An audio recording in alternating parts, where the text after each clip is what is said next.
Federation tekitegeza kubanga tulabika buli lunaku. Kitegeeza kubanga betwalonda kakiiko bakola ebiino kola ki. I have a president, I have a vice president. Nina bali mu buli office. Ate kati nze ndabika ki. Byakwisa bivulu tulekaane tukole omulembe gwe tulimu gwa magezi gwa diplomacy. Olina okubanga oli diplomat.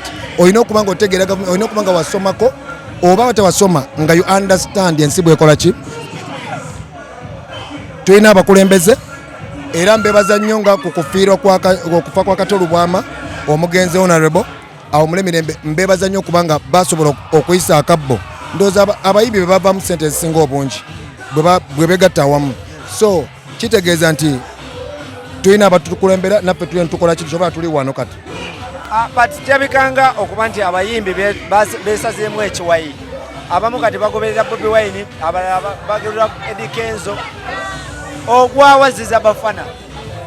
Nze I respect music nga bw'omanyi. Ate I respect the power Katonda gy'awadde omuntu.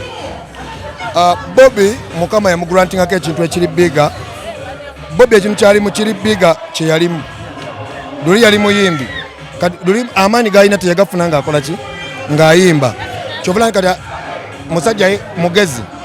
So ebyokuyimba tetubiteekamu nnyo ba Bobi baani ebyokuyimba nga byo biyimiridde ku lwabyo. Okuyimba we just need a federation. Abayimbi okwegattamu oba mwezala oba mwewakanya ne mufuna eddoboozi lyerimu gavumenti etuwulire erongose amateeka kuba yagayisa dda. Record label wano yayisibwa dda okitegeere naye ebigitwala tebiri mu order. Muganda wange buli omu bwajja Mr. Kyagulanyi respectinga yafuna sente bwajja okwogera gye muli tagenda kwogera nga luli nga Bobi Wine owa luli ng'agamba bannange mujja ajja kubalaatamu akwate ne mu nsaba bagambe mu abayimbi bwe mutarizoninga muwedde naye nga ekikuŋŋaaniza federation turizoninge abayimbi tukuŋŋaane wamu tuyise eddoboozi lyerimu kubanga bino ebintu si byakulwana bw'olwana gavumenti tesobola kukola kyokola ki.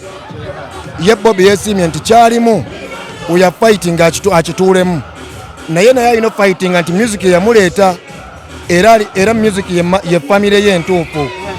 So kati talina kale abayimbi ne baba oluusi tabafunyemu kyayagala, abayimbi ne baba oluusi tebakoze kyayagala, naye kyenkusaba kiri kimu nti Bobi kale of course is a rich man, musajja Mukama muwadde amaanyi mangi kugamba nti okuyimba kuno okuba ye family ye kale bune waba ayogera ng'oba alina kyayogera akyogere ne respect abantu bakitegeere bulungi.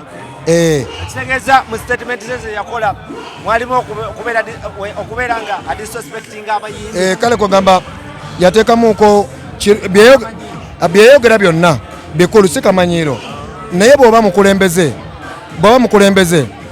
bw'otanga abaana abato obatwala nga baana baki. Obukulembeze buno buva eri Katonda.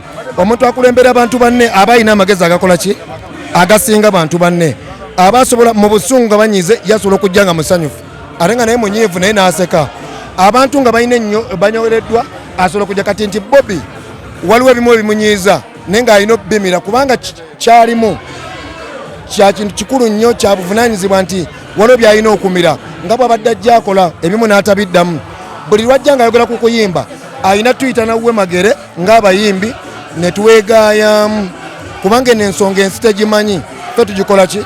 Ensi temanyi nti okuyimba kintu kya bugagga n'okusinga emirimu emirala gyonna. Mu nsi nga Nigeria be batusinga okufulumya amafuta bava ku mafuta kati batulinde kye bayita entertainment oba mu movie oba mu kuyimba oba mu bintu eby'enjawulo.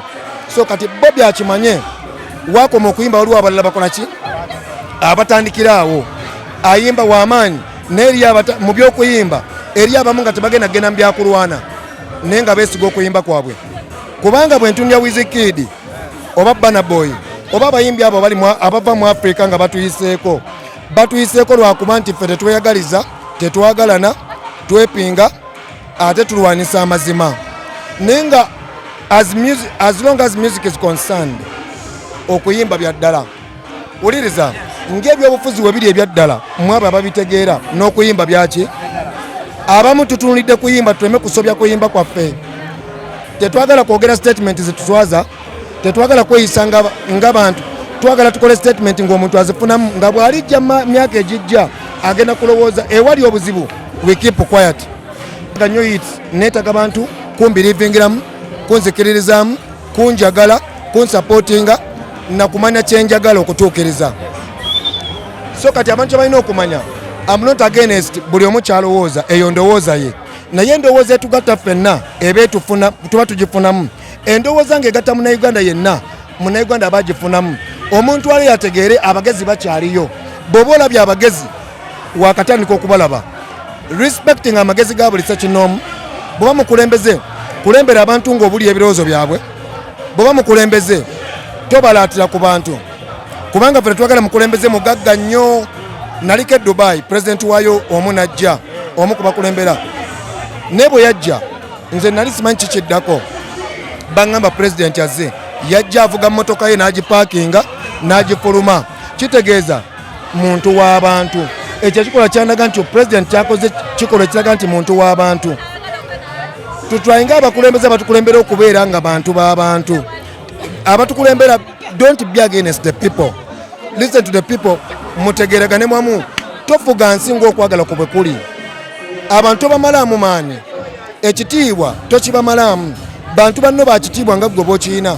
Kubanga ekitiibwa ekyo kifuna lwakuba nti bantu banno be bakikuwa. Bantu banno be bati bakuwadde ekitiibwa tekiriiwo. Bafana, abantu balowooza nti oli against Bobi Wine. Muganda wange, njagala buli ali yakitegeere nti oyina opinion. Buli muntu ali eyo oyina omugaso mu ggwanga. Buli muntu ali eyo oyina ebirowoozo ebigatta ku ggwanga. Tobeera eyo. Waliwo n'abantu eno nga balina ebirowoozo nga by'amaanyi n'okusinga ebya Bobi. Era kyobola Bobi w'aba ayogera abagamba mwenna tukwatire wamu, era ayogera abayita. Ebirowoozo bye muyina eyo oluusi by'amaanyi naye mwetya. You are intimidated. Mbabatiisatiisa mwetya. Bannyabo ne bassebo tuli bayimbi banjawulo. Buli omu ayina ebirooto bye. Waliwo ayimba okuba industry ya Uganda, waliwo ayagala okuba industry ya America, waliwo ayagala okuba industry ya Nigeria. Agikonkalinga nga bagamba oyo Munnayuganda yasoba. So bwe muba nga temundaba mu industry y'abo abalina yiiti eziriko oba aliwo manya nina ate kyennoonya kiri bigger than eyo yiiti eriko.